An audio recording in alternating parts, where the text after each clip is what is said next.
হায় হায় হায়, আল্লাহ যে বলেন সত্য বলেন, মানুষ তোর মতো অকৃতজ্ঞ কেউ নাই।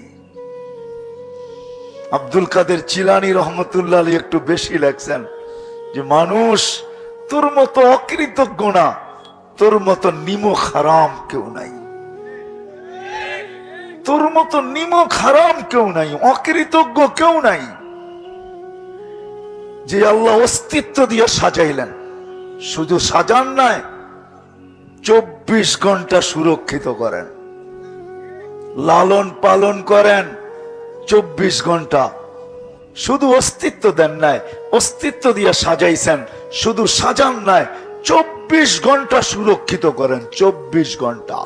আল্লাহ নিজেই বলছে, লাউলা আযকুর, আমি যদি তোকে সুরক্ষিত না করি, লাবতালাতিল আরদু ফি বাতনিহা, জমিন বহুত আগে তোমাকে পেটে নিয়ে নিবে। আজকে যদি প্রিয় পাত্রদের নামে আপনার প্রিয়জনের বিরুদ্ধে যদি কেউ বলে, তাহলে আপনার যদি পায়ের রক্ত মাথায় উঠতে পারে। আপনার প্রিয়জনের বিরুদ্ধে যদি কেউ বলে, আপনি যদি তার হাতে হ্যান্ডকাপ, পায়ে বেড়ি, জেল জরিমানা লাগাইতে পারেন, তাইলে জমিনও তো আল্লাহর প্রিয় না? প্রিয় না? হ্যাঁ, জমিন আল্লাহর নাফরমানি করে। আল্লাহ বলে, আমি যদি তোকে সুরক্ষিত না করতাম, তাহলে জমিন বহুত আগে তোকে পেটে নিত। লাবতালাতিল আরদু ফি বাতনিহা লাগরাকাতিল বাহরু ফি কারিহা, সমুদ্র বহুত আগে তলদেশে নিয়ে নিত। লা আহলাকাতিল মালাইকা, ফেরেশতা জাগারটা জাগায় সাইজ করত, জাগারটা জাগায় 1 ইঞ্চি নড়তে দিত না। ফেরেশতা জাগারটা জাগায় ধ্বংস করে দিত। কিন্তু আল্লাহর জন্য পারেন না। আল্লাহ বলে, 24 ঘন্টা তোকে সুরক্ষিত করি, হেফাজত করি। শুধু হেফাজত না, সুরক্ষা না, আল্লাহ বলে 24 ঘন্টা তোকে লালন পালন করি। আল্লাহ বলে, তুই তো অজ্ঞ ছিলি, আমা কুনতা মিসকিনা, তুই কি নিশ্চয় ছিলি না? আল্লাহ চিত্র তুলে ধরেন কেমন নিশ্চয় ছিলাম। আল্লাহ বলে, ফালা লাকা সিন্নুন তাকতা, মার পেটের থেকে যখন আসছিলি তো তোর দাঁত ছিল না, তুই কাটবি। ওয়ালা লাকা লিসানুন তামতিক, জিহ্বা ছিল কিন্তু বাক শক্তি তো ছিল না। ওয়ালা লাকা উদুনুন তাসমা, কান ছিল কিন্তু শ্রবণ শক্তির কার্যকারিতা তো ছিল না। ওয়ালা লাকা আইনুন তানদুর, চক্ষু ছিল কিন্তু দৃষ্টি শক্তির কার্যকারিতা তো ছিল না। ওয়ালা লাকা কলবুন তাতাফাক্কার, দিল তো একটা ছোট ছিল কিন্তু চিন্তা কি জিনিস তুমি বুঝতে না। ওয়ালা লাকা ইয়াদুন তাফতিশ, হাত ছিল কিন্তু ধরার ক্ষমতা তো ছিল না। ওয়ালা লাকা রিজলুন তামশি, পাও ছিল কিন্তু চলার ক্ষমতা তো ছিল না। ফাকাত তাতাহাররাক, তুমি একটু নড়াচড়া করতে পারতে, নড়াচড়া। রব্বে কাবার কসম, নাফরমানি করার কারো কোনো সুযোগ ছিল না। 24 ঘন্টা অক্সিজেন নিবেন আল্লাহ, 24 ঘন্টা শ্বাস প্রশ্বাস ছাড়বেন আল্লাহ, 24 ঘন্টা সুস্থ রাখবে আপনাকে আমাকে আল্লাহ, সবকিছু ভোগ করবেন আল্লাহ। তাইলে তো জমিনের কথাই সত্য। আলা কুল্লা ইয়াউমিন ওয়াল আরদু তাস্তাআযিনু রাব্বা, আমাদেরকে সুস্থ রাখার জন্য ডেইলি 36 বার ডায়ালিসিস করেন। 36 বার। কতবার? ডেইলি 36 বার আমার কিডনি ডায়ালিসিস হয় কুদরত দিয়া। 36 বার। ডেইলি আমি 550 লিটার অক্সিজেন নেই, এটাকে দূষিত করে আবার বাহির করে দেই। ডেইলি 550 লিটার অক্সিজেন নেই। বাত কাপড় বাসস্থান বাদিয়ে দিলাম, সিজনের ফল ফ্রুট বাদিয়ে দিলাম, খাওয়া দাওয়া বাদিয়ে দিলাম। আল্লাহ বলে 24 ঘন্টা তোকে আমি লালন পালন করি। চলে যেতে হবে আল্লাহর কাছে। অস্তিত্ব উনিই দিছেন 1 ফোঁটা পানির থেকে। যা কিছু আজকে আছে উনারই দেওয়া আছে। নাইলে একটা বাচ্চা যখন মার পেটের থেকে জন্ম নেয়, মার পেটের থেকে যখন একটা বাচ্চা জন্ম নেয়, তখন সামনে রাইখা একটু ভাবেন যে সে কেমন নিশ্চয়। আমরাও এরকম নিশ্চয়ই ছিলাম মার পেটের থেকে যখন আসছি। সাজাইছে কে? আল্লাহ সাজাইছেন। আস্তে আস্তে আল্লাহ সাজাইছেন আমাদেরকে। এই জন্যই তো মানুষ যখন সঠিক জিনিসকে ভুলা যায়, আল্লাহকে ভুলা যায়। মান আরাদা আন্নি নাদাইতুহু মিন কারিব, তা আল্লাহ কাছের থেকে এসে ডাকতে থাকে। আমা কুনতা মা আম্মাহিনা, তুই কি নিকৃষ্ট পানির ফোঁটা ছিলি না? ফামান জাআলাকা দামা, তোকে রক্তে রূপান্তরিত কে করলো? ওমান জাআলাকা মুদগা, তোকে রক্তপিণ্ড থেকে রূপান্তরিত করলো। ওমান জাআলাকা ইযামা, তোর কঙ্কালটা কে তৈরি করলো? ওমান কাসা আলাইহি লাহমা, এর উপরে গোশতের আর চামড়ার আবরণ কে চড়াইলো? এটা আল্লাহর প্রশ্ন। আমা কুনতা সাগীরা, তুই কি একটু ভাবিস না তুই কিরকম ছোট ছিলি? আল্লাহ আমাদেরকে প্রশ্ন করতেছেন, আমা কুনতা সাগীরা, তুই কি একটু ভাবিস না কেমন ছোট ছিলি? আমা কুনতা যায়ীফা, তুই কি একটু ভাবিস না মার পেটের থেকে যখন আসছিলে তো কেমন দুর্বল ছিলে? আমা কুনতা জাহিলা, তুই কি একটু ভাবিস না যে মার পেটের থেকে যখন আসছিলাম তো আমি কেমন অজ্ঞ ছিলাম? বলছে আকাশটা যদি বুঝে না আসে তো উনদুরিলা শামসি ওয়া শুআইহা, সূর্য দেখার কিরণ দেখ। সূর্যকেও আমি ইচ্ছা স্বাধীনতা দেই নাই, তোর দুনিয়ার থেকে 13 লক্ষ গুণ বড়। পার ঘন্টায় 6 লক্ষ কিলোমিটার বেগে দৌড়াইতেছে, 365 দিন 365 কক্ষপথে উঠতেছে আর ডুবতেছে। আমি ওকে ইচ্ছা স্বাধীনতা দিই নাই, মানুষ তোকে দিছি। ইচ্ছা করলে তোকেও আমি ইচ্ছা স্বাধীনতা না দিয়া ওর মতো চালাইতে পারতাম। এটাও যদি বুঝে না আসে তবু আল্লাহ বলতেছে উনদুর ইলাল জিবালি ওয়া ইস্তিকরারিহা, পাহাড় দেখার স্থিরতা দেখ। পাহাড়কেও আমি ইচ্ছা স্বাধীনতা দেই নাই। উনদুর ইলাল বিহারি ওয়া আমওয়াজিহা, সমুদ্র দেখার তরঙ্গমালা দেখ, ওটাকেও আমি ইচ্ছা স্বাধীনতা দেই নাই। উনদুর ইলাল আরদি ওয়া ইত্তিসাইহা, দুনিয়ার জমিনকেও আমি ইচ্ছা স্বাধীনতা দেই নাই। জিবরিলকেও দেই নাই, মিকাইলকেও দেই নাই। কোন সৃষ্টিকে আল্লাহ ইচ্ছা স্বাধীনতা দেন নাই, শুধু আপনাকে আমাকে দিছেন। আল্লাহ বলে এরকম নিশ্চয় তোমাকে অস্তিত্ব দিছি, তারপরে আমি সাজাইছি। দিন গেছে আমি সাজাইতেছিলাম যে আল্লাহ সদ ইচ্ছায় মুসলমানের ঘরে অস্তিত্ব দিছেন। এর চেয়ে বড় একটা পুরস্কার দিছেন আল্লাহ আমাদেরকে, সদ ইচ্ছায় সর্বশ্রেষ্ঠ নবীর উম্মত বানাইছেন। যত শুকরিয়া আদায় করেন কম হবে। এই নবীর উম্মত হইতে পারার কারণেই 3-3বার আল্লাহর কুদরতি হাতের ছোঁয়া লাগছে আমাদের উপরে। কুদরতি হাতে কয়বার? একবার জন্মলগ্নে, একবার বাছাই পর্বে। বাছাই বোঝেন? বাজারে গেলে সবজিটা নিজে বাইছা বাইছা নেন না, ফলটা বাইছা বাইছা কিনেন না? আল্লাহ আমাদেরকে বাইছা বাইছা বাইছা, আমাদের রং যেমনই হোক, আমাদের ঢং যেমনই হোক, আমাদের পেশা যেমনই হোক, আমাদের বাসা যেমনই হোক, আমাদের বংশ যেমনই হোক, আমাদের চলাফেরা যেমনই হোক, আমি বুকে হাত দিয়া বলতে পারি যে কোটি কোটি মানুষের ভিতর থেকে বাছাই করা যখন আমি আল্লাহর কুদরতি হাতে আসছি, তো আল্লাহ বলছে তোকে উম্মতে মুহাম্মদী বানাইলাম। আল্লাহ আমাদেরকে বাছাই করা উম্মতে মুহাম্মদীর অন্তর্ভুক্ত করছেন। ওইদিকে গেলে আবার আমার কথা হারায়া যাবে যে উম্মতে মুহাম্মদী হইতে পারার কারণে আমি কতটুকু লাভবান, ওটা ভিন্ন আলোচ্য বিষয়। কিন্তু এতটুক জানেন, ইমাম গাজালি রহমতুল্লাহ আলাইহি লেখছেন যে তোমার জন্য ফরজে আইন, নামাজ যেরকম ফরজ এরকম ফরজ, এরকম ফরজ যে তুমি উম্মতে মুহাম্মদী হইতে পারছো, এটার জন্য শুকরিয়া আদায় করা ফরজ যে আল্লাহ উম্মতে মুহাম্মদী বানাইছেন।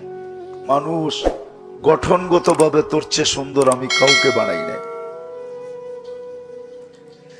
রূপগতভাবেও মানুষ সৃষ্টির ভিতরে সবচেয়ে সুন্দর। যদিও আমরা পরীকে সুন্দর বলি, কিন্তু পরী দেখছে কে? দেখছেন পরী? হ্যাঁ, পরী তো কেউ দেখি নাই, ঠিক না? তো এই জন্য সুন্দর বলি কেন? তাহলে প্রবাদ বাক্য সত্য, যাকে না দেখছি সে বড় সুন্দরী, ঠিক না? দেখি না এই জন্য সুন্দরী, পরি আসলে সুন্দর না। মানুষই সৃষ্টির ভিতরে সবচেয়ে সুন্দর রূপগত ভাবে।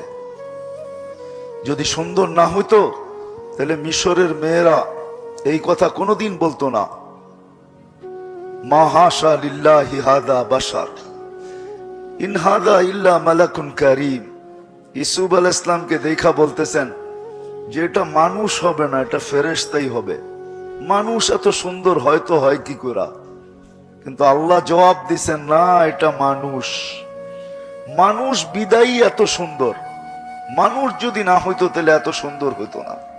যে নিজেকে মানুষ ভাবে বা মানুষ হিসাবে পরিচয় দেয়, তার সামনে দুটা রাস্তা উন্মোচিত, খোলা, সুস্পষ্ট কথা, দুটা রাস্তা।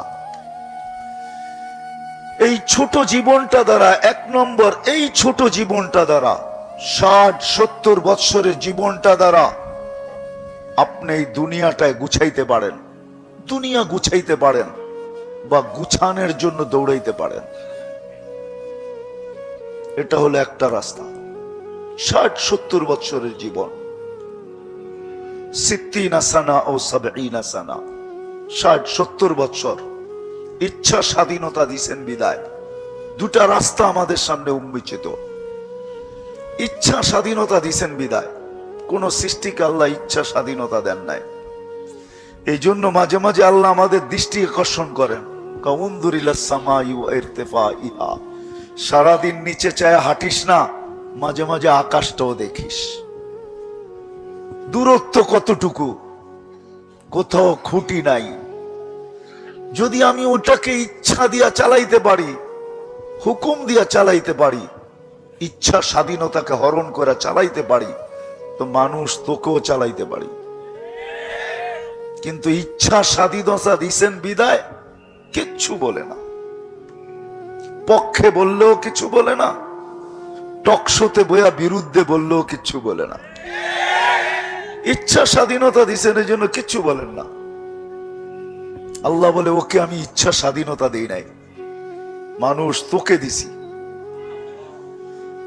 আজকে যদিও ইসলামের বাজান নাই, ইসলামের বাজান নাই বিদায় ইসলামের মূল্যায়ন স্বয়ং মুসলমানদের কাছেও নাই।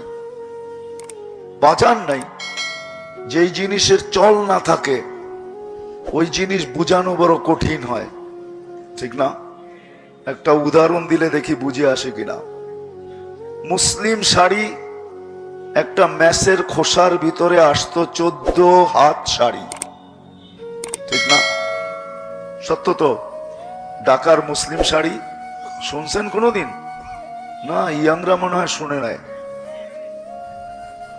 ঢাকার মুসলিম শাড়ি 14 হাত শাড়িটা একটা ম্যাসের খোসার ভিতরে আসতো। কিন্তু এখন বোঝানো যায় না, কম্পিউটারের যুগ হওয়া সত্ত্বেও বোঝানো যায় না যে হাত দিয়ে কি করে এই শাড়ি তৈরি হতো। কেননা প্রযুক্তি নাই, চল নাই, চল, ওই কারিগর নাই, ওই চল নাই, ওই ফ্যাক্টরি নাই। এই জন্য এটা বোঝানো বড় মুশকিল। বিশ্বাস যদি না হয়, জাদুঘরে রাখা আছে, যে দেখাইছেন। ঢাকার মুসলিম শাড়ি বাংলাদেশে জাদুঘরে রাখা আছে। সব সৃষ্টি হুকুমের তৈরি। কি কিসের তৈরি?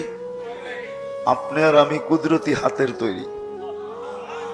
এবার আপনার বিবেকের কাছে আমি প্রশ্ন করি, হাতেরটা সুন্দর বেশি হয় না হুকুমেরটা সুন্দর বেশি হয়? হ্যাঁ? তাহলে মানুষ রূপগত ভাবে সুন্দর, এই জন্য আল্লাহর কুদরতি হাতে তৈরি, হুকুম দিয়া না। তো মানুষ গঠনগত ভাবেও সৃষ্টির সেরা, রূপগত ভাবেও সৃষ্টির সেরা। এই জন্যই শ্রেষ্ঠত্বের মুকুট মাথায়। আরো হাজারো দিক দিয়া মানুষ সৃষ্টির ভিতরে সেরা। যারা শহরে থাকে, গ্রামে একটা বাড়ি বানায় অট্টালিকার মতো, রাজপ্রাসাদের মতো, ওই বাড়িগুলা দেখলে অনেক ব্যথা লাগে। বলবেন আপনার ব্যথা লাগে কেন?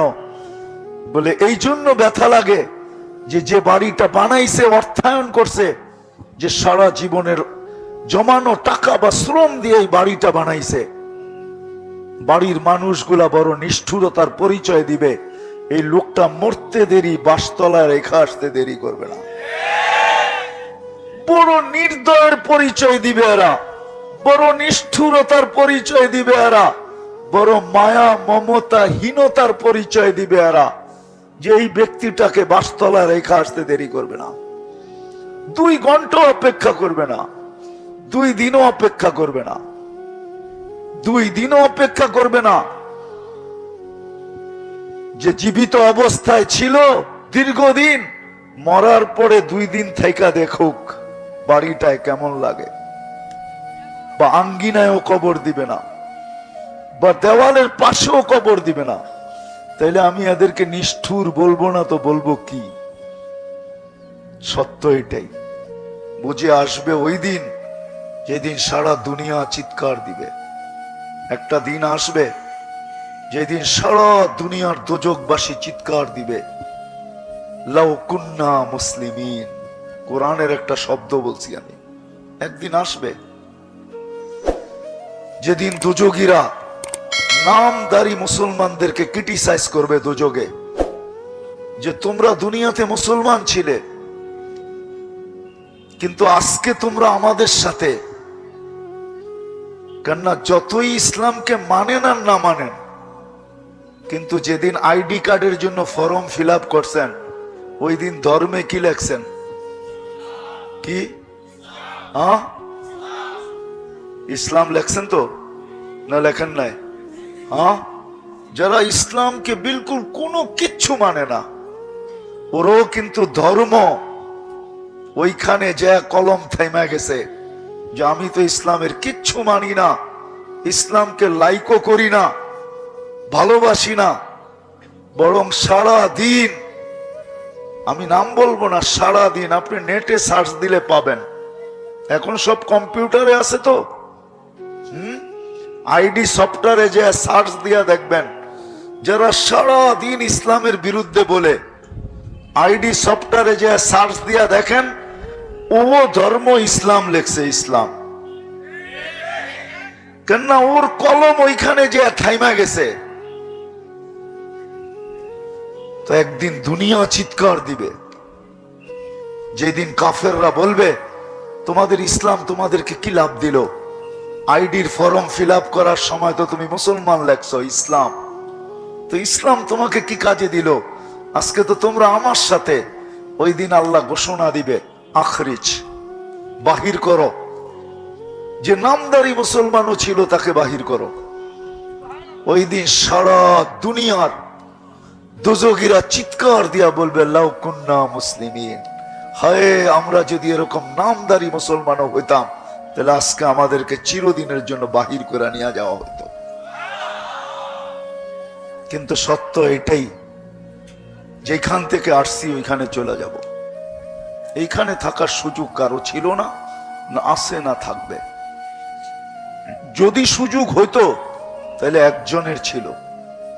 কবি এটাই বলেন, লাউ কানাতিদ দুনিয়া মুখাল্লাদা, দুনিয়া যদি চিরদিন কারোর জন্য হতো, তাহলে মা মাতা মুহাম্মাদা, মুহাম্মদুর রাসূলুল্লাহ সাল্লাল্লাহু আলাইহি ওয়াসাল্লাম কোনদিন দুনিয়া ছেড়ে যেতেন না। উনি চিরদিন দুনিয়ায় থাকতেন, কেননা ওনার জন্যই এগুলা তৈরি, ওনার জন্যই, ওনার কারণেই জগৎটা তৈরি। সৃষ্টির সর্দার উনি চিরদিন থাকতেন। উনি যখন থাকেন নাই, তা আপনার আমার থাকার সুযোগ নাই। আবারও বলতেছি, 60-70 বৎসরের প্রথম ধারা, নিয়ম, প্রথম রাস্তা, 60-70 বৎসর দিয়ে এই দুনিয়াটাকে গুছাইতে পারি বা গুছানোর জন্য দৌড়াইতে পারি। কেউ হয়তো গুছায়া ফেলে আর কেউ দৌড়াইতে থাকে। দুনিয়ার জীবনটাকে আমি গুছাইতে পারি, এটা হলো প্রথম ধারা। আল্লাহ ইচ্ছার স্বাধীনতা দিচ্ছেন বিদায়, এই ইচ্ছা আমাকে, এই জন্যই তো আমি বলি, যা দিছিলেন আমাদেরকে, নারীকে নারীত্ব দিছে তো জান্নাতে যাওয়ার জন্য, যুবককে যৌবন দিছেন তো জান্নাতে যাওয়ার জন্য। পুরুষকে পুরুষত্ব দিচ্ছেন তো জান্নাতে যাওয়ার জন্য, গরিবকে দারিদ্রতা দিচ্ছেন জান্নাতে যাওয়ার জন্য, টাকাওয়ালাকে টাকা দিচ্ছেন জান্নাতে যাওয়ার জন্য, শক্তিওয়ালাকে শক্তি দিচ্ছেন জান্নাতে যাওয়ার জন্য, আধিপত্যওয়ালাকে আধিপত্য দিচ্ছেন জান্নাতে যাওয়ার জন্য, ধনীকে ধন দিচ্ছেন জান্নাতে যাওয়ার জন্য, যাকে যা দিচ্ছেন জান্নাতে যাওয়ার জন্য দিচ্ছেন। চৌকালাকে চোখ দিচ্ছেন তো জান্নাতে যাওয়ার জন্য, চোখ দেন নাই তো তাও দিছে জান্নাতে যাওয়ার জন্য। এই জন্য হাদিসে আছে, মান আখাযা কারিমাতাইহি ফাসাবারা আলাইহি, যাকে আমি দুটা চক্ষু দেই নাই, দৃষ্টি শক্তি দেই নাই, কিন্তু সে সবর করলো, ওয়াজাবা লাহুল জান্নাহ, আল্লাহ বলে জান্নাত ওর জন্য শিরোধার্য, ওয়াজিব। চৌকালাকে চোখ দিছেন তো জান্নাতে যাওয়ার জন্য। আপনি বলবেন কিভাবে? একটা উদাহরণ দেই, একটা উদাহরণ দেই। একটা চৌকালারা যদি, যুবক যদি, যার মা বাবা আছে, সে যদি বাহির থেকে এই কথা ভাবতে ভাবতে দৌড়ায় যে এখনই যাব, চোখ দুটা দিয়া মাকে দেখব বা বাবাকে দেখে একটা মুস্কি হাসি দিব, দেখতে দেরি, মুস্কি হাসি দিতে দেরি, কবুল হজের সওয়াব দেখতে দেরি হবে না। আর কবুল হজের সওয়াব হলো জান্নাত। আল হজ্জুল মাকবুল লাইসা লাহু জাযা ইল্লাল জান্নাহ, কবুল হজের সওয়াব জান্নাত ছাড়া আর কিছু হইতেই পারে না। তাহলে দৃষ্টিও তো দিছিলেন জান্নাতের জন্য। নাইলে যুবক, তোমরা ভাবো দুনিয়াতেই সব শেষ, ঠিক না? কেউ কেউ তো ভাবে চিতাতেই সব শেষ, চিতার পরে আর কিচ্ছু নাই। আমার সমাজের যুবক ভাবে দুনিয়াই শেষ, আর কিচ্ছু নেই, ঠিক না? এই জন্যই ঘরে খাওয়া থাকুক আর না থাকুক, মোবাইলে এমবি থাকা চাই। রাগ হয়ে গেল?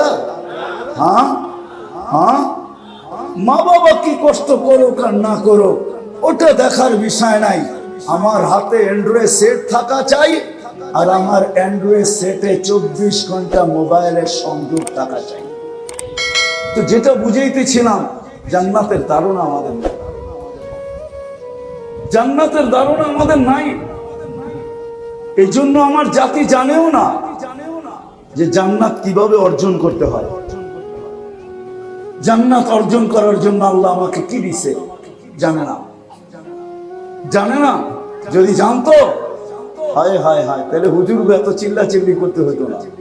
যদি জানতো, তাহলে প্রত্যেক মা বাবা সন্তান হইতে দেরি, মাদ্রাসায় পাঠাইতে দেরি করতেন না, বলতেন 15 বছর পর্যন্ত আপনার কাছে রাখেন, তারপরে আমারটা আমাকে ফেরত দিলেন, আমি যেথায় খুশি তেথায় ওকে ভর্তি করায় দিব। স্কুলে করি আর কলেজে করি, ইউনিভার্সিটিতে করি আর বড় বড় ইউনিভার্সিটিতে করি, এরপরে করব। 15 বছর পর্যন্ত আমি এটা আমার পক্ষে নিতে চাই। কেননা বাচ্চা যতদিন পর্যন্ত বালেগ না হয়, অতদিন পর্যন্ত যত নেক আমল করে, মা বাবার আমল নামায় ডাইরেক্ট চলে যায়।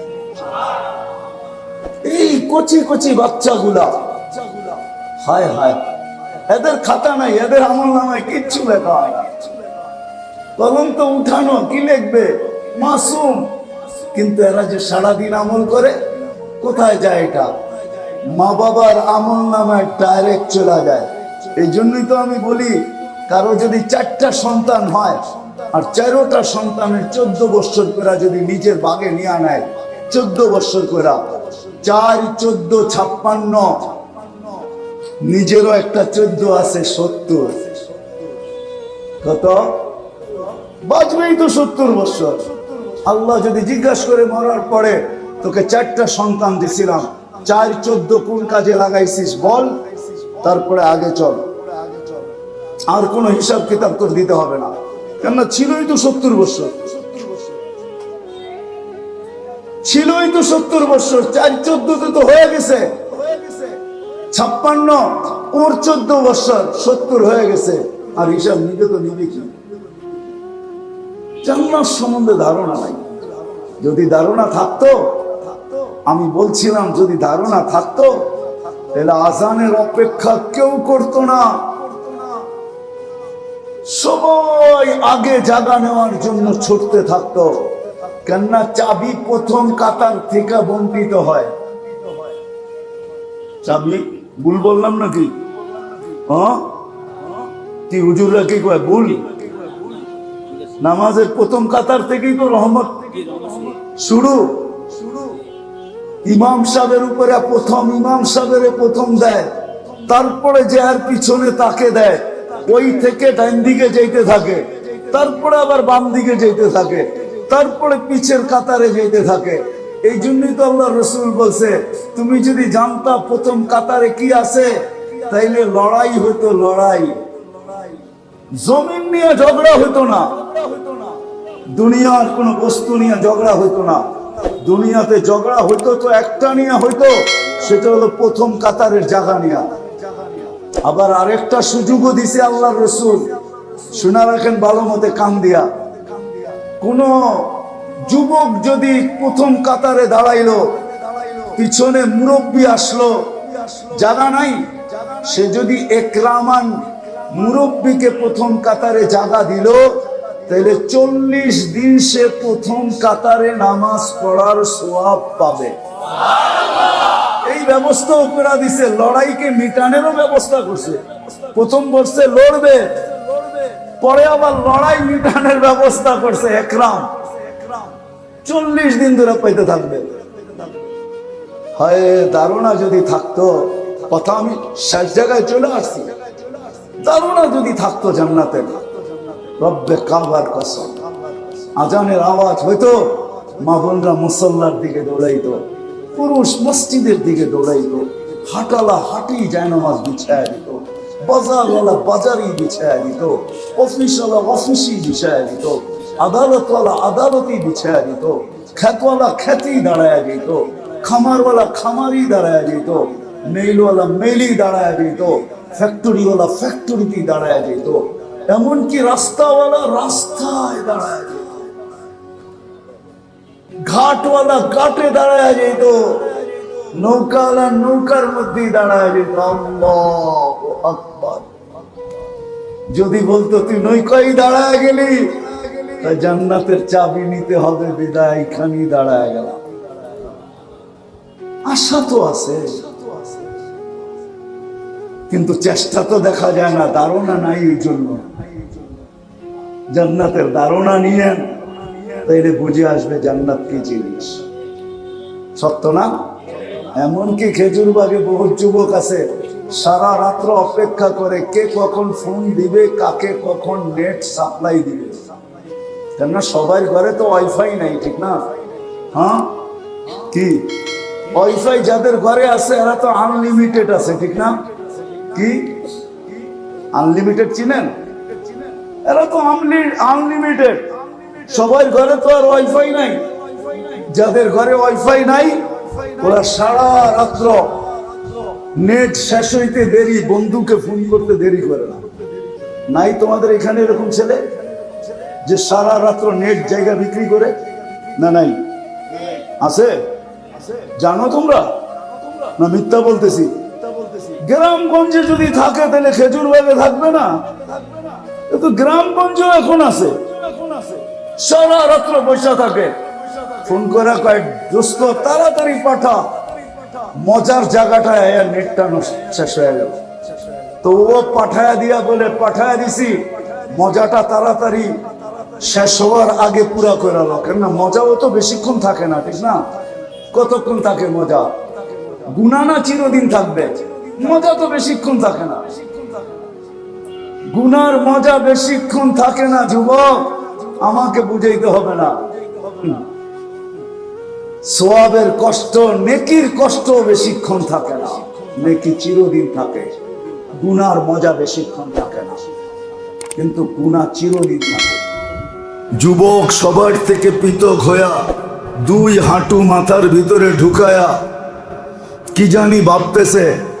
তো খিজির আলাইহিস সালাম যে জিজ্ঞাসা করতেছে, ওই যুবক, সবাই তো এখানে আল্লাহর রসুলের হাদিস শুনে, তুই এত দূরে বসে বসে কি করিস?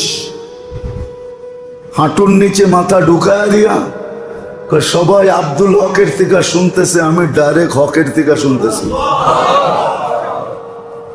তো খিজির আলাইহিস সালাম পরীক্ষা নিতেছে, এতটুক বয়সে এত উপরে উঠা গেলি, দেখি তোর পরীক্ষা নিয়ে বলতো আমি কে? আবার কোনো মতে কষ্টে মাথাটা উঠায় বলছে, খেজির বেশি বিরক্ত করো না, আমি একটা লাইনে আছি, আমি একটা সংযোগে আছি, একটা লাইনে আছি, বেশি বিরক্ত করবা ওখানে যে একটা চিৎকার দিমু মানুষে আয়া তোমার ল্যাংটা করে দিব। কেন সবাই তো খিজির দেখতে চায়, ঠিক না? হ্যাঁ, কেউ তো জানে না মজমায় যে তুমি খিজির, আমি তো জানি। তো খিজির উপর দিকে চায় হাত করে রয়েছে যে কয় কি, আমারে চিনে কেমনে হয়? সাজার মে হাজার মে তেরে রঙ্গ বু হয়, সাজার মে, বোঝেন সাজার? গাছপালা, তরু লতা, ফুল ফল, শাক সবজি, সাজার মে হাজার মে, এমনকি পাথর, তেরে রঙ্গ বু হয়। আল্লাহ, প্রত্যেকটার ভিতরে তোমার ছাপ। যেদার দেখতা হুঁ উধার তু হি তু হয়। যেদিকে তাকাই ওদিকে তোমাকেই দেখা যায়। নাইলে আয়নার দোয়া এটা হইতো না। মানুষ যখন আয়নার সামনে দাঁড়ায় না, তখন আয়না দেখার দোয়া কি? আপনি আপনাকে দেখেন নাকি? একটা স্তর আছে, যখন ওই স্তরে পৌঁছবে তো আয়নার সামনে দাঁড়ায় বলবে, হাসান্তা খালকি হাসান্তা, তুমি তুমি তুমি। তখন নিজেকে দেখে না, আল্লাহকেই দেখে। তুমি আমাকে এত সুন্দর বানাইলা, আমার শরীরটা গঠনটা এত সুন্দর। ফাহাসিন খুলুকি, গঠনটা যখন সুন্দর করছো তাহলে ভিতরটাও তুমি সুন্দর করে দাও। বাহিরটা যখন ডেকোরেশন করছো তাইলে কুদরত দিয়ে ভিতরটাও ডেকোরেশন করে দাও। বাহিরটার জন্য যখন তুমি এত সুন্দর আর্কিটেকচার, তাহলে ভিতরের জন্য তুমি আর্কিটেকচার হয়ে যাও। নাইলে এই দোয়া কোনোদিন আসতো না। দেখা যায় একটা স্তর আছে, স্তরে উঠলে কোরআনের ওই আয়াত সত্য হয়, আইনামা তুআল্লু ফাসাম্মা ওয়াজহুল্লাহ। যেদিকে তাকাবে ওদিকে আল্লাহই দেখবে। এই জন্য আমি যদি আমার ইচ্ছা মতো কাটাইতে চাই বা জীবন গড়তে চাই, তাহলে এটা গড়া নাও হতে পারে। এই জন্য আল্লাহর ইহসান যে আল্লাহ এক ব্যক্তিত্ব আমাদের ভিতরে পাঠাইছেন। রবিউল আউয়াল মাস চলতেছে, মুহাম্মদুর রাসূলুল্লাহ সাল্লাল্লাহু আলাইহি ওয়াসাল্লামকে পাঠাইছে, যার প্রত্যেকটা জিনিসের উপরে গ্যারান্টির সিল মারা পাঠাইছেন, যে প্রত্যেকটা জিনিস গ্যারান্টি যুক্ত, প্রত্যেকটা জিনিস পিওর।